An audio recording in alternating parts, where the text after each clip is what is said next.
Vous regardez Al 24 News, merci de nous rejoindre pour cette nouvelle édition. Tout de suite les titres.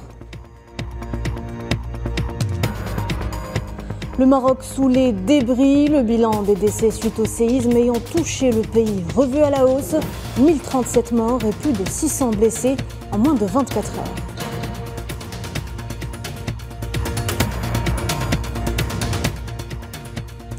Visite de travail d'Ahmed Attaf en Turquie. Le chef de la diplomatie algérienne est revenu sur un ensemble de dossiers d'intérêt commun lors d'une interview accordée à la chaîne TRT.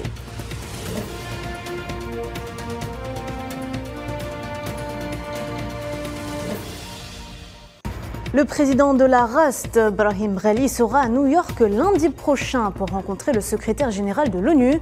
Objectif, relancer le processus de paix parrainé par les Nations Unies au Sahara occidental.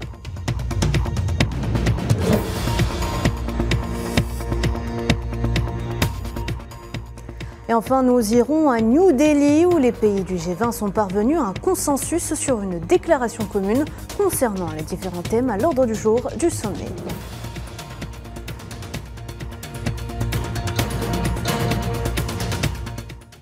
Bonsoir à tous. Le Maroc s'est réveillé sous les débris. Un puissant séisme de magnitude 6,8 a frappé le pays durant la nuit dernière, faisant au moins 1037 morts et plus de 600 blessés, provoquant d'énormes dégâts et semant la panique à Marrakech et dans plusieurs autres villes. Selon un bilan officiel, il s'agit du plus puissant séisme à frapper le royaume à ce jour. Mohamed Ouali Ben Chalman. Vendredi soir, peu après 23h. La ville de Marrakech tremble après un séisme dévastateur. Un puissant tremblement de terre d'une magnitude d'environ 7 degrés sur l'échelle de Richter secoue la province d'El Haouz, épicentre de la catastrophe, plongeant le Maroc dans l'effroi et la désolation. Selon l'Institut marocain de géophysique, il s'agit du plus puissant séisme à frapper le royaume depuis plus d'un siècle. Il y a eu un tremblement de terre vendredi soir 8 septembre 2023 vers 23h11 qui a atteint une magnitude de 7 sur l'échelle de Richter. L'épicentre de la secousse se trouvait à Iril dans la province d'El Haouz.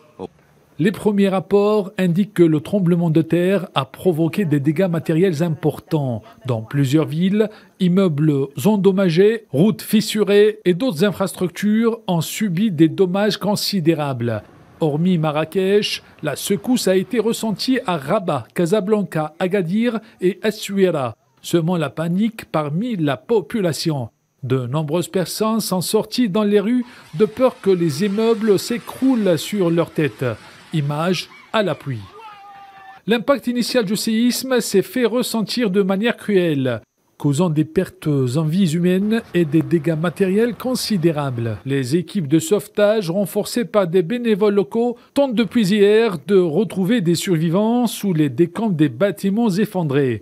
Les images qui parviennent du Maroc montrent des rues jonchées de débris, des bâtiments effondrés et des habitants effrayés cherchant désespérément des proches.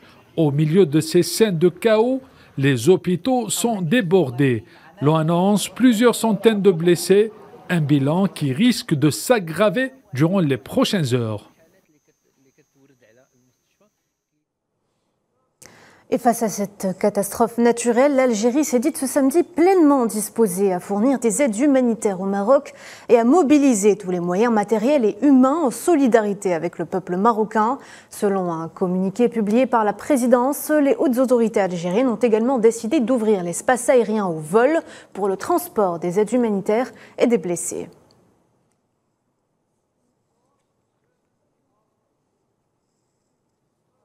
Dans ce contexte, l'Algérie a présenté dans un communiqué publié par le ministère des Affaires étrangères ses sincères condoléances aux familles des victimes et au peuple marocain suite au séisme qui a frappé la province, je vous rappelle, d'El Haouz, au sud-ouest de Marrakech.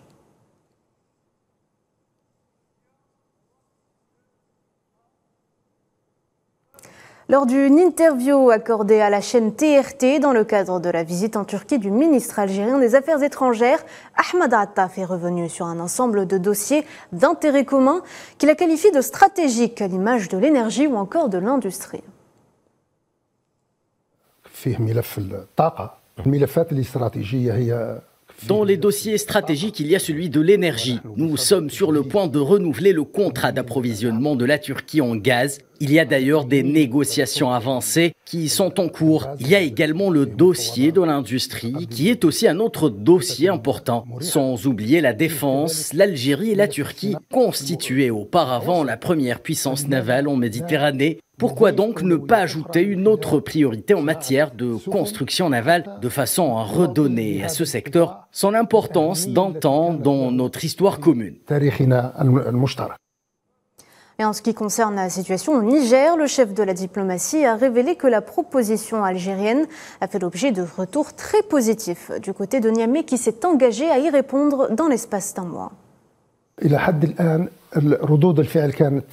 Jusqu'à présent, les retours ont été très positifs. Le problème qui se pose maintenant, c'est celui de la mise en œuvre. La mise en œuvre exige la participation des auteurs du coup d'État au Niger. Les auteurs du coup d'État ont dit qu'ils ont besoin de temps pour s'organiser. Ils ont soulevé 2 points. Le premier, c'est qu'ils ont besoin d'un laps de temps de 3 ans. Pas comme une durée dont ils ont besoin pour leur propre organisation, mais comme une durée maximum. Ils ont également déclaré qu'ils sont sur le point d'organiser des consultations locales, régionales et nationales au sujet de la vision autour de la solution pacifique. Et à l'issue de ces consultations qu'ils estiment menées durant 1 mois, ils répondront officiellement à la proposition algérienne.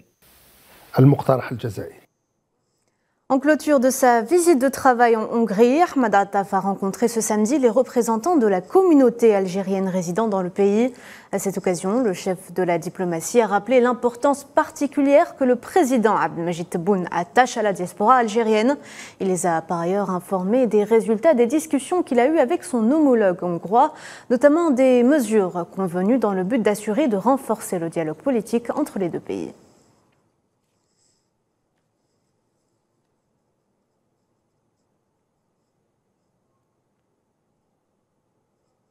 Le ministre algérien des Affaires étrangères était donc en Hongrie, une escale importante pour Ahmed Attaf, lors de laquelle il a réitéré les efforts déployés par l'Algérie en vue d'apaiser les situations de conflit. Les relations algéro-hongroises qui devaient d'amorcer une nouvelle ère avec la visite prévue en Algérie de la présidente de la Hongrie, Katalin Novak.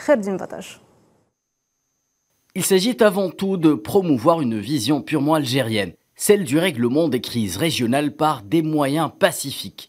C'est en effet avec cette idée en tête que le chef de la diplomatie algérienne, Ahmed Attaf, s'est rendu en Hongrie dans le cadre d'une visite de travail sur instruction du président Abdelmajid Tebboune.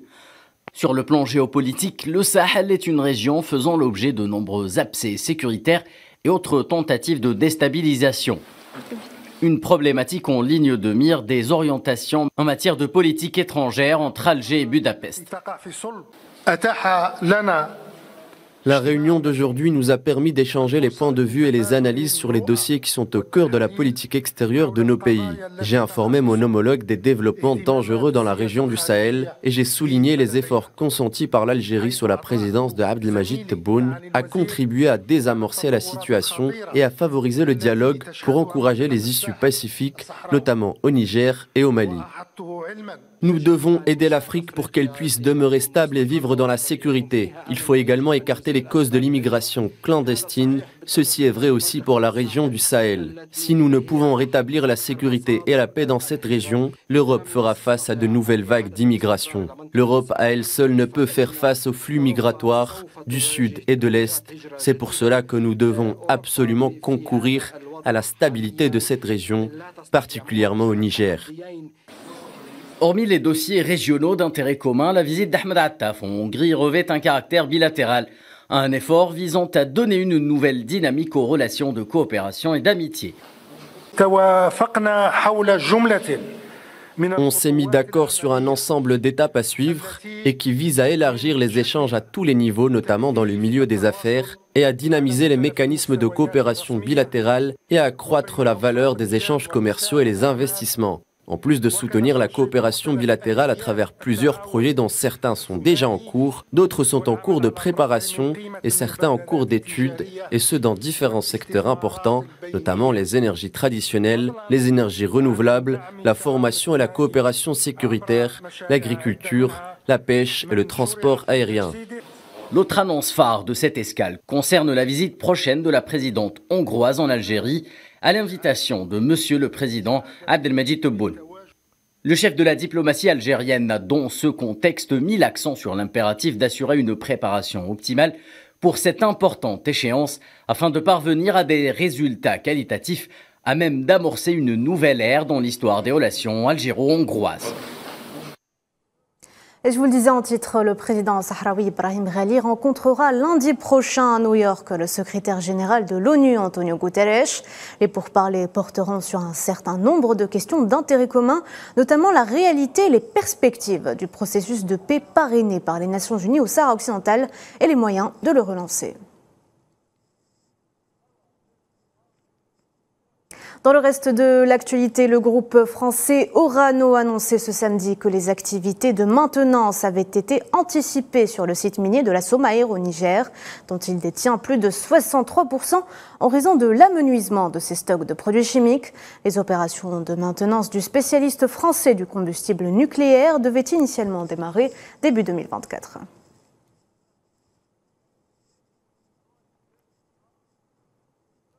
Et les directions New Delhi en Inde, où les pays du G20 sont parvenus à un consensus sur une déclaration commune concernant les différents thèmes à l'ordre du jour de leur sommet. Et c'est le Premier ministre indien Narendra Modi, hôte de cette année, qui a fait cette annonce. Je vous propose de l'écouter.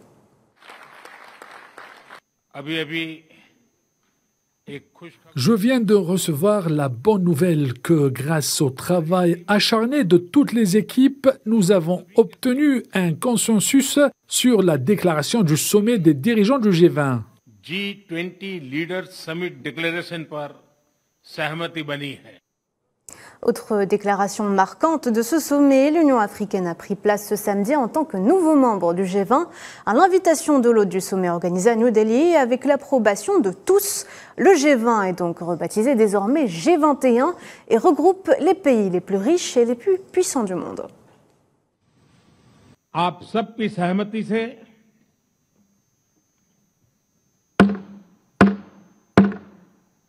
Nous avons proposé que l'Union africaine devienne membre à part entière du G20. Je suis sûr que nous sommes tous d'accord sur ce point. Avec votre accord, avant de commencer les travaux, j'invite le président de l'Union africaine à prendre sa place en tant que membre à part entière du G20. आमंत्रित करता हूं Garantir l'accès à l'énergie et à la nourriture pour tous est devenu une priorité majeure pour le sommet du G20. Dans sa session à Delhi, l'Inde a mis ces deux aspects cruciaux au centre des discussions. Mohamed Wali Ben Chaban. En plus des questions géopolitiques complexes, la transition énergétique et la sécurité alimentaire, de gros dossiers aux enjeux critiques ont été placés au centre des débats des responsables mondiaux au sommet du G20 de Delhi, reflétant l'urgence d'agir face à des défis qui touchent plusieurs coins au monde. L'Inde, en tant que pays hôte, a fait part de ses ambitions dans le domaine de l'énergie verte et place les discussions sur la coopération internationale pour développer des technologies propres, l'efficacité énergétique et la diversification des sources d'énergie. Les dirigeants du bloc ont discuté des investissements nécessaires pour accélérer la transition vers des sources d'énergie durables pour garantir la stabilité des approvisionnements pour leur pays. Une question devenue une priorité absolue pour le G20. L'allègement de la dette mondiale et les capacités qu'auront les bailleurs de fonds mondiaux à financer les défis économiques de l'avenir ont également eu leur part de discussions à Delhi sous impulsion américaine. Nous avons déjà réalisé des progrès significatifs dans l'expansion de la capacité financière des banques multinationales de développement. Les recommandations actuellement mises en œuvre ou l'étude dans les BMD pourraient débloquer 200 milliards de dollars supplémentaires au cours de la prochaine décennie. Il s'agit de ressources supplémentaires cruciales pour réduire la pauvreté, faire progresser la sécurité sanitaire mondiale et lutter contre le changement climatique. L'autre préoccupation du G20 est bien entendu la sécurité alimentaire exacerbée par de nombreux facteurs géopolitiques, environnementaux et d'autres qui pèsent lourdement sur la chaîne d'approvisionnement. Le sommet du G20 en Inde a souligné l'importance cruciale de la sécurité énergétique et alimentaire dans un monde en constante évolution. Ces débats font néanmoins face à de nombreuses divisions internes au sein du G20 du fait du télescopage des intérêts économiques de tout un chacun, notamment en temps de crise géopolitique majeure et globalisée. Je vous le disais tout à l'heure, les dirigeants du G20 réunis dans la capitale indienne ont rencontré des difficultés à construire un consensus autour du thème du conflit en cours en Ukraine. Si la déclaration finale a abordé ce sujet au cœur des attentions internationales du moment, des divisions existent manifestement autour des positions politiques relatives au conflit ukrainien. Sofiane Baroudi. La réunion du G20 qui a eu lieu à New Delhi s'est clôturée avec une déclaration finale qui a été adoptée à la suite d'un compromis sur la question brûlante du conflit de haute intensité en cours en Ukraine. Des signes clairs de profonde division ont marqué ce rendez-vous diplomatique d'importance globale. Nous sommes toujours en négociation ici et je n'ai pas l'intention de dire quoi que ce soit qui rende les efforts plus difficiles. Nous soutenons tous les efforts déployés par la présidence indienne, mais cela est très clair. La position de l'UE est limpide et nous condamnons cette agression russe. Nous soutenons la souveraineté et l'intégrité territoriale de l'Ukraine. Nous soutenons la formule de paix juste proposée par le président Zelensky et nous serons toujours très actifs pour défendre ces principes et ces valeurs dans tous les formats conceptuels, y compris dans cette réunion du G20. Difficile de prédire s'il sera possible de parvenir à un accord sur la déclaration. Le Premier ministre indien, Narendra Modi, hôte de l'événement, a exprimé qu'un travail acharné a été nécessaire à la construction d'un consensus à la base de la déclaration commune. Pour sa part, le conseiller américain à la sécurité nationale, Jake Sullivan, a salué ce qu'il a considéré comme étant du bon travail accompli par cette réunion du G20. De son côté, Kiev a réagi par l'intermédiaire du porte-parole de son ministère des Affaires étrangères, qui a exprimé sa reconnaissance envers les partenaires qui ont essayé de trouver des formulations fortes, mais a néanmoins affirmé que le G20 n'avait pas de quoi être fier. Dans une conjoncture marquée par des bouleversements profonds de l'échiquier politique mondial, beaucoup d'observateurs ont estimé que le G20 n'était pas une plateforme appropriée pour résoudre les problèmes géopolitiques. Si le qualificatif de guerre a été finalement retenu, la déclaration considère clairement le recours à l'arme nucléaire comme étant inadmissible et appelle dans la foulée à une solution permettant une paix juste fondée sur les principes de la Charte des Nations Unies. Toutefois, dans l'absence d'une solution diplomatique au conflit en cours, l'un des enjeux du moment est la reconduite de l'accord sur le blé de la mer Noire, dont la rupture constitue une véritable menace planant sur la sécurité alimentaire mondiale. Pour rappel, le pays hôte a choisi de ne pas convier le président ukrainien Volodymyr Zelensky, alors que le président de la Fédération de Russie, Vladimir Poutine, a été représenté par le chef de la diplomatie russe, Sergei Lavrov. Une des décisions majeures de cette réunion du G20 est sûrement l'octroi d'un siège permanent à l'Union africaine, proposition lancée en ouverture qui a pour sa part trouvé un soutien unanime, ce qui constitue une avancée diplomatique pour le continent africain, toujours à la recherche d'une meilleure représentation au sein des organisations internationales et dans les mécanismes multilatéraux à impact global. Sport à présent, la sélection algérienne masculine de volley-ball s'est qualifiée ce samedi aux demi-finales du championnat d'Afrique des Nations en dominant le Rwanda sur le score de 3-7-0 au complexe olympique du Caire. Pour une place en finale, le 6 algérien affrontera le vainqueur du quart de finale opposant la Libye au Tchad.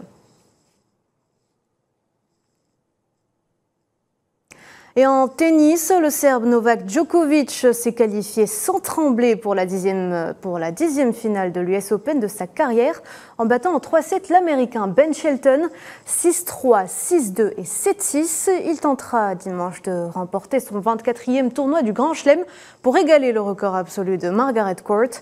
Pour cela, il devra battre le Russe Danil Medvedev, lauréat en 2021, qui a sorti en 4-7 l'Espagnol tenant du titre Carlos Alcaraz, numéro 1 mondial.